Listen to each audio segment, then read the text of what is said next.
Welcome to 1TV special analysis. నేను మీ RK. Dubai ఈ దేశం గురించి చెప్పాలంటే పర్యాటకులకు కానీ, ధనవంతులకు కానీ, వ్యాపారాలకు కానీ, వ్యాపారస్తులకు కానీ ఇది ఒక స్వర్గధామంగా భావిస్తుంటారు. అంత బాగా ఉంటుంది ఈ దేశం. ఈ దేశంలో పెట్టుబడులు కానీ, వ్యాపారాలు కానీ, అలాగే పర్యాటకానికి కానీ, లేకపోతే బతుకు తెరువు కోసం జీవనాధారంగా కానీ ఏ రకంగా చూసినా కానీ చాలా అనుకూలమైనటువంటి ప్రాంతంగా ఈ దేశాన్ని భావిస్తుంటారు. చాలామంది ఇతర దేశాల నుంచి కూడా వెళ్ళి అక్కడ స్థిరపడాలి అనేటటువంటి భావనలో ఉంటారు.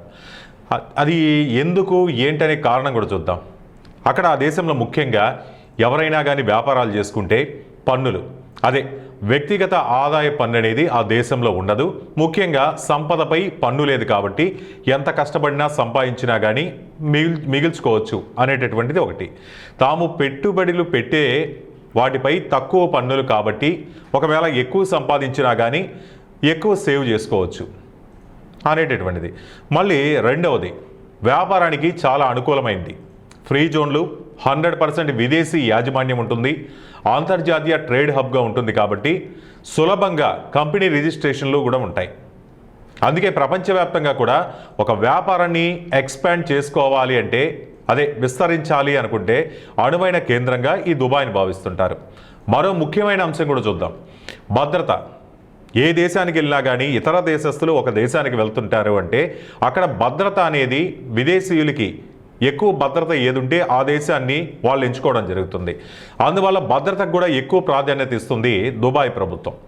ఇక చట్ట వ్యవస్థ కూడా ఎలా ఉందంటే ప్రపంచంలో అత్యంత సురక్షితమైన నగరాల్లో ఒకటిగా దుబాయ్ని భావిస్తుంటారు.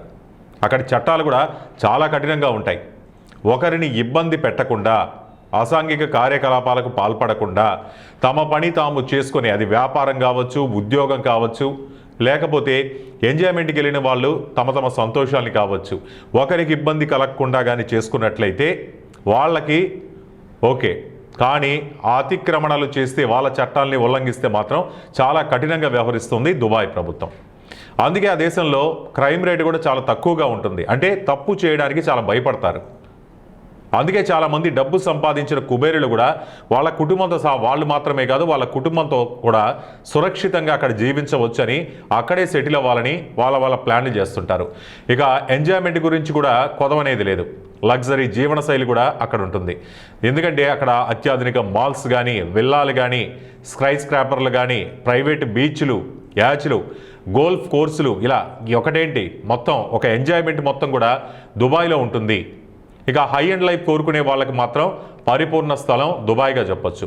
ఇక గ్లోబల్ కనెక్టివిటీ కూడా ఉంది. యూరప్ కానీ, ఆసియా కానీ, ఆఫ్రికా ఈ ఖండాల్లో మధ్య కేంద్ర స్థానంగా ఉంది. ప్రపంచంలో చాలా పెద్ద నగరాలకు నేరుగా విమానయాలు ఉన్నాయి. అంటే కనెక్టెడ్ ఫ్లైట్స్ కూడా అవసరం లేదు, నేరుగా అక్కడికి వెళ్ళిపోవచ్చు.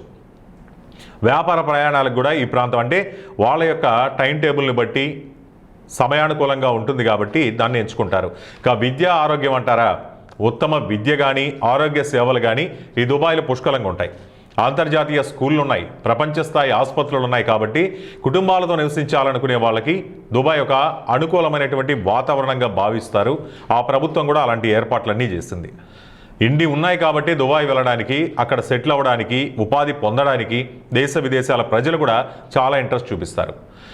మరి ఇంతటి సౌకర్యాలు ఉన్నటువంటి, ఇన్ని ప్రమాణాలు అందుబాటులో ఉన్నటువంటి రక్షణ వ్యవస్థ ఉన్నటువంటి దుబాయ్ కూడా ఇప్పుడు వణికిపోయే పరిస్థితి ఏర్పడింది.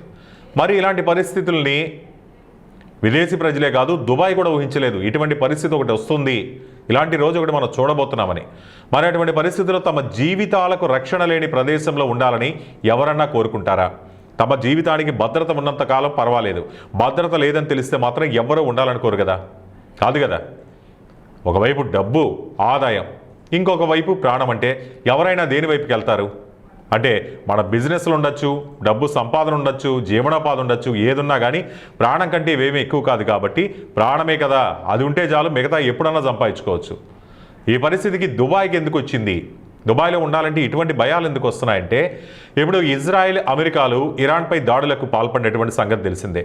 ఇరాన్ సుప్రీం లీడర్ ఖమేనీ హతమార్చడంతో ఇరాన్ ఇప్పుడు దాడులకు ఇరాన్పై చేసినటువంటి దాడులకు ప్రతీకారంగా ఆ దాడులకి దుబాయ్ కూడా వణికిపోయింది.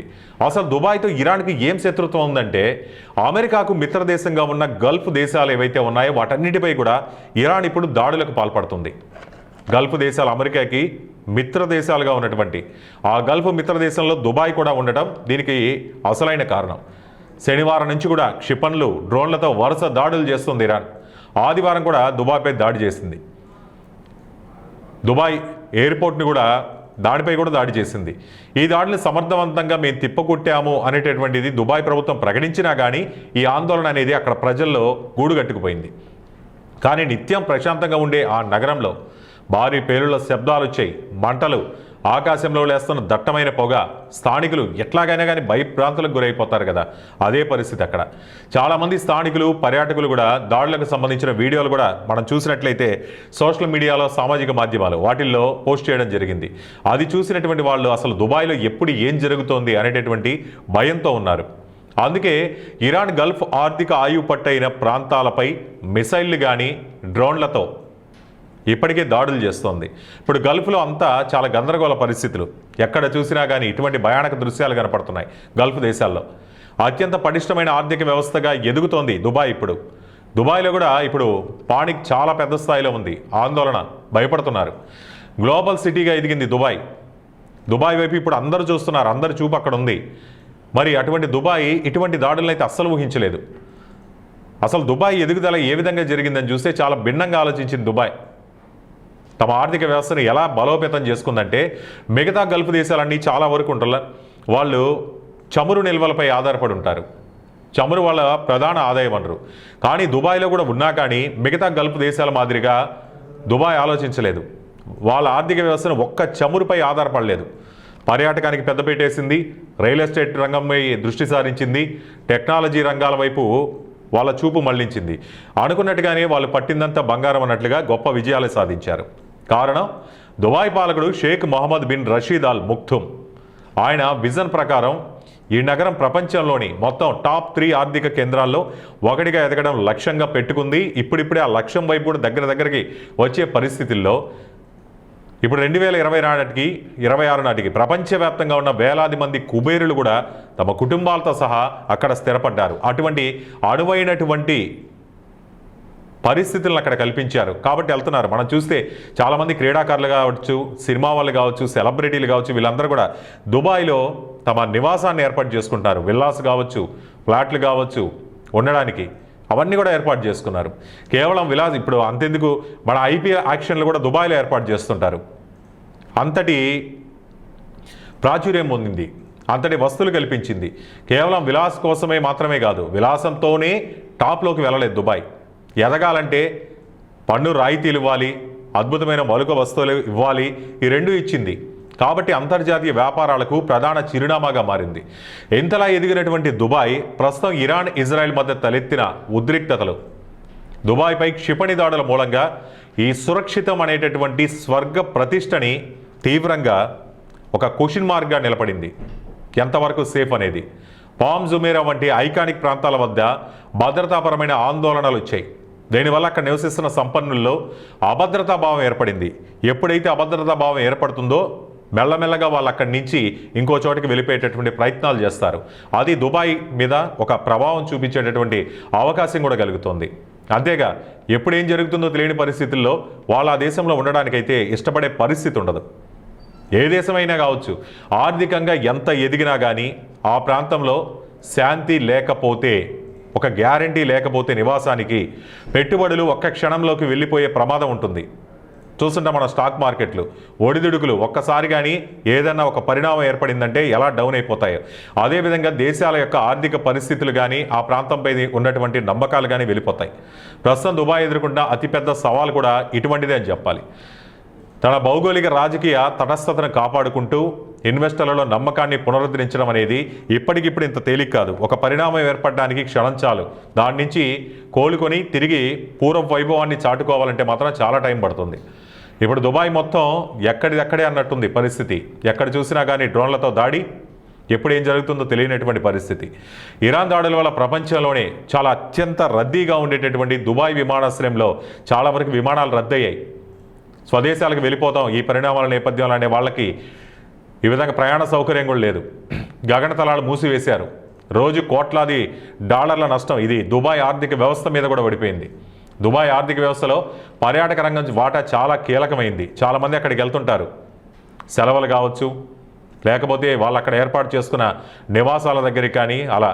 వీళ్ళందరూ కూడా ఇప్పుడు యుద్ధ భయంతో పర్యాటకుల రాకను నిలిపివేస్తే అది హోటల్ రిటైల్ రంగాలపై కూడా చాలా ప్రభావం చూపించే అవకాశం ఉంది. అయితే గతంలో ఎన్నడూ లేని విధంగా ఎత్తైన భవనాల నుంచి ప్రజల్ని ఖాళీ చేయించడం వంటి వార్తలు అంతర్జాతీయ మీడియా మొత్తం కూడా సర్క్యులేట్ అయిపోయింది. ఇది ప్రపంచ దేశాలన్నిటి మీద కూడా ప్రభావం చూపిస్తుంది. ఖచ్చితంగా ఇది దుబాయ్ ఎదుగుదలకి అడ్డంగా మారే అవకాశం అయితే ఉంది. ఇతర దేశాలతో పోలిస్తే దుబాయ్ అయితే కోలుకునే సామర్థ్యం ఎక్కువ ఉన్నప్పటికీ కూడా గల్ఫ్ దేశాల్లో, గల్ఫ్ ప్రాంతంలో సుదీర్ఘ కాలం కూడా ఇదే అస్థిరత కొనసాగే అవకాశం అయితే ఉంది ఇప్పుడున్నటువంటి పరిస్థితుల్లో. ఆయిల్ రహిత వ్యవస్థను, అంటే ఆయిల్ ద్వారా మాత్రమే కాక మిగతా మార్గాల అభివృద్ధిని నిర్మించాలనుకునే దుబాయ్ కళ నెరవేరడం అయితే అంత తేలిగ్గా కాదు.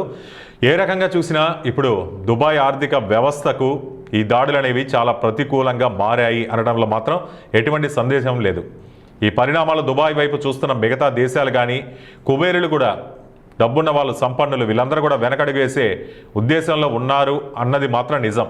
మరి చూడాలి దుబాయ్ ఈ విపత్తుని ఎలా అధిగమిస్తుంది, పూర్వ వైభవాన్ని సంపాదిస్తుందా, లేకపోతే ఇన్నాళ్ళు సంపాదించుకున్నటువంటి పేరు ప్రఖ్యాతలు, ఆర్థిక వ్యవస్థలు కూడా అంతకంతగా దిగజారిపోతుందా, మరి ఆ దేశంలో ఉన్నటువంటి ప్రజల మనోభావాలు అలాగే ప్రజల నిర్ణయాలు కూడా ఏ విధంగా మార్పు చెందుతాయనేది.